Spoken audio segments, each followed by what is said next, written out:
There were people lying asleep in the streets. It wasn't just one or two people either. It was dozens. Thomas woke up that morning. There was something inherently scary about the way the clock ticked in the old house. Maybe it was the fact that every time Thomas tried to change the channel on the television, it stayed on the same static-filled channel. Whatever it was, he couldn't put his finger on it. Something was off. As Thomas got up to start his day, he could feel it in his gut. Today wasn't normal. There was a sense of impending doom following him everywhere he went, like a dark cloud hanging over his head.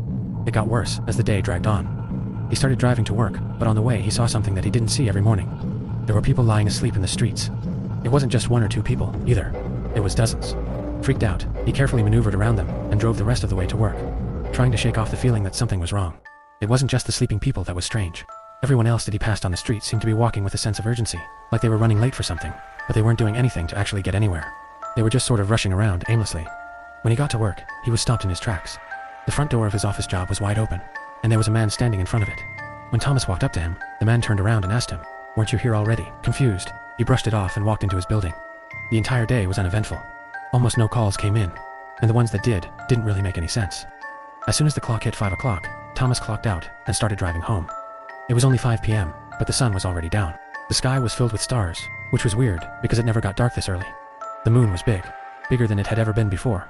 It also had a strange color to it, almost with a reddish hue. It was then that he noticed that there was not a single person outside, no other cars on the road. It was like he was the only person in the world. He pulled into his neighborhood, and that's when his blood ran cold. The houses he was driving past were not the ones that he recognized. The houses were different.